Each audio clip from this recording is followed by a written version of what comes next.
What's up, guys? It's me on. I am back with another video, and I don't normally do NXT prediction videos.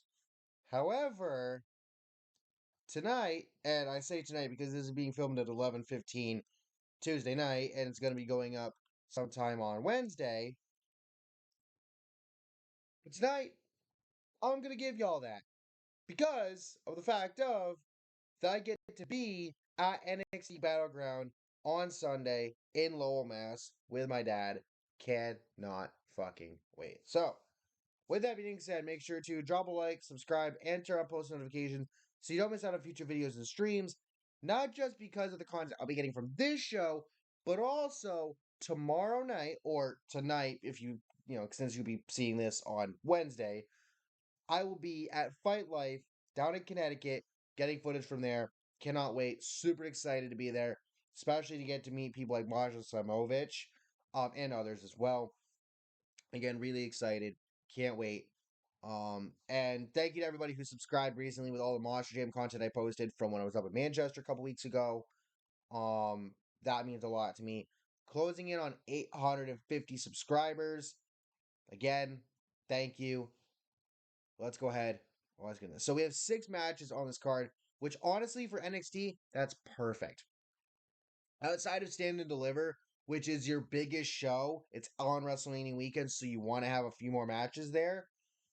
Having 6 to 7 matches per NXT card, per card for these bigger shows outside of Stand and Deliver, is perfect for NXT. And all 6 of these matches should provide to be bangers. Cue Sheamus. So let's start things off with Noam versus Dragon Lee for the NXT Heritage Cup. Now, I have not watched a Heritage Cup match from NXT UK. This is the first time that the Heritage Cup has been defended on US soil and has obviously been renamed the NXT Heritage Cup, with NXT UK being defunct. Um, the way it works, it's a 2 out of 3 falls match, but the way it works is you have 6 rounds, 3 minutes apiece, with a 20-second break in between each round. Obviously, it's count out, submission, or pinfall that get to a fall. DQ or KO ends the match. Whoever has the most falls at the end wins. And if you're tied on falls, the win goes to the champion. So the champion will retain uh, if there's a tie. I'm going to say that Noam Dar retains simply because I haven't seen how this match plays out before, so this is completely new to me. But I have no problem with Dragon Lee pulling the win off, because he's just really good at what he does. So we'll roll with that. Next up, Ilja Dragunov versus Dijak, last man standing. This is a match that could absolutely steal the whole goddamn show. These two are going to beat the fucking brakes off each other.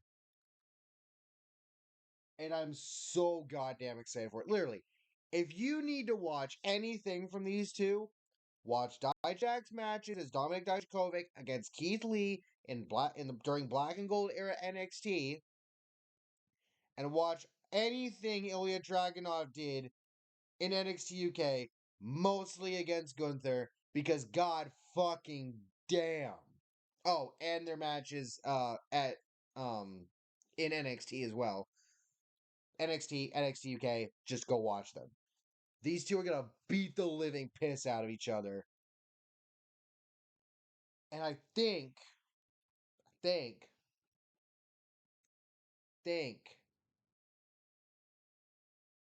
I was originally gonna say Dijak, but I'm not so sure now. I'm gonna say Dragunov wins. Really, I think this goes either way, and I'll be happy with either outcome. Up next, we have the NXT tag titles, Gallus versus the Creed brothers. Um, I'm gonna say the Creed brothers pull off the win, and the Gallus boys will no longer be on top for the time being. Um, just another one of those big meaty men slapping me type matches. Thank you, Big E, for that eternal quote.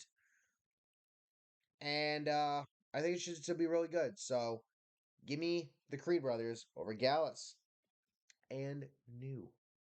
Speaking of and new, we will be getting a new women's champion in NXT as the finals for the NXT women's title tournament will take place.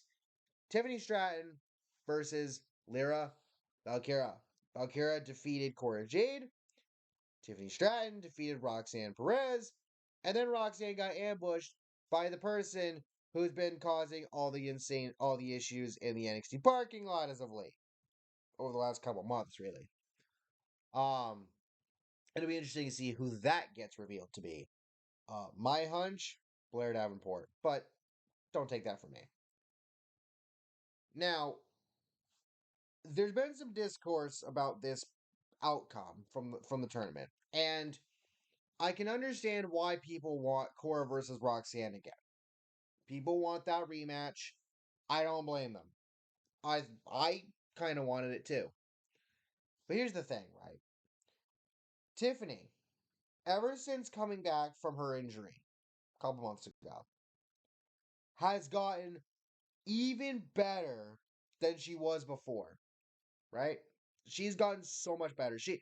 She's honestly grown on me over time. I wasn't necessarily a fan of her at first when she first got into NXT, but she's improved so freaking much. And I'm excited for her because I believe she will be winning the NXT Women's title here. But don't sleep on Lyra Valkyria either. And honestly, and this goes for me too, we all need to go and look up some NXT UK stuff about Lyra because that's where she came from. People are like, oh, she just debuted like 2 months ago. No, she didn't. She's been in WWE for a couple of years now. It's just that she came over from NXT UK, and not everybody watches NXT UK when it was a thing. So I think that's why people don't really know who Lyra is and might be a little bit annoyed that she's in this match and it's not Cora. But then again, if it was Cora, then you'd get Tiffany versus Cora, heel versus heel. And then that'd be like, well, then Roxanne should have beaten Tiffany. But you know what? Do not sleep on Lyra. Do not sleep on Tiffany. This match is going to be really good. And I think Tiffany gets the win. She will be women's champion at the end of this show. So then we have a triple threat match for the North American title. Wesley versus Tyler Bate versus Joe Gacy. Now, we had an interesting development tonight in NXT UK on NXT. Uh Gacy ambushed Tyler Bate. Wesley got in the ring to try and attack Gacy. Gacy dodged. Lee hit Bate. Lee tried to make sure Bate was okay, and then both of them got knocked down with clotheslines by Gacy, and then Gacy held up the title going to commercial. And then WWE posted that during commercial, Wes and Tyler got into a shoving match. Now, Tyler said afterward, in an interview after the show, that he does still respect Wes, but when it comes to this match, that respect's going to get thrown out the window.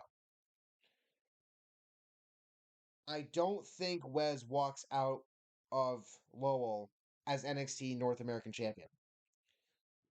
What I think is going to happen is Bate,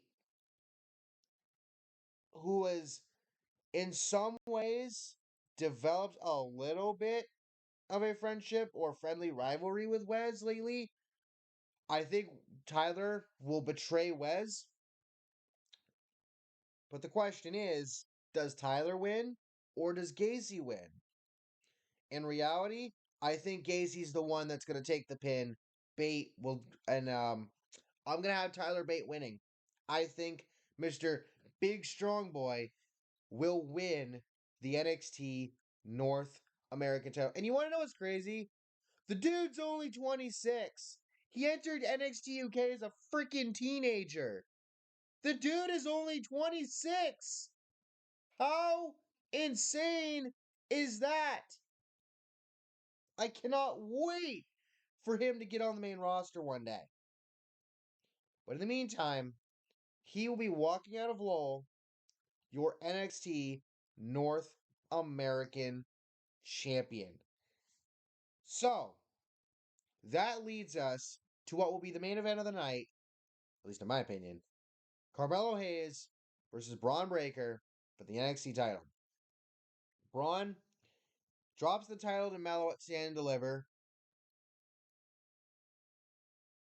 and has since turned heel, and holy shit, he fucking needed it. He's becoming more and more of a Steiner than he was before. It's heel Braun has been insane. And I saw something a couple of weeks ago. Part of why Braun was not called up during the draft is because people within WWE want him to continue developing his heel character in NXT, though he could get brought up like around SummerSlam, maybe. At least that's what I've seen. I cannot confirm nor deny said sentiments, but we'll see what happens. Now, who wins? This is in Massachusetts. This is in Carmelo's backyard. He's from Framingham. This is in his backyard. And considering he came out in Laker gear at Stand and Deliver, I have a pretty good feeling that he's going to be coming out to some Celtics gear in Lowell on Sunday night. The question is, can Carmelo Hayes retain when Bron Breakker has been delivering spears left, right, and center and has been putting the hurt on both Melo and Trick Williams? Here's what I see possibly happening. Now, remember, Trick got kicked away from ringside by the ref during the Stand and Deliver match, and Carmelo still won. Could Trick, while the ref isn't looking, possibly take a spear from Braun as sacrifice, and then Carmelo attacks Braun, hits him with his finisher, and win? I could very well see that. I I kind of hope Braun doesn't win in a way. Like, don't get me wrong, heel Braun as champion will be better than face Braun as champion, but I'm not sure fans are ready to have Braun as champion again yet, just quite yet. Mostly because of how long his. If you were to combine the two reigns that he had before, because remember, he had lost the belt in that triple threat match between him, Tommaso Ciampa, and Dolph Ziggler, only to get it back from Ziggler later on. Um, because of how long the two reigns were, I'm not necessarily sure fans want to see Braun as champion a third time, technically speaking. So I'm going to go out on a limb, and I'm going to say Carmelo Hayes will send the hometown crowd happy by retaining the title over Braun. We'll see what happens. So, once again, let me run through those again. I got Melo retaining. I have Bate pinning Gacy to win the North American title. Dragunov over Dijak. Stratton over Valkyra. Noam over Dragon Lee. And the Creed brothers win the NXT tag titles from the Gallus boys. With all that being said, thank y'all for watching. Hope you all enjoyed. Let me know your thoughts down below. I will catch y'all next time. Peace.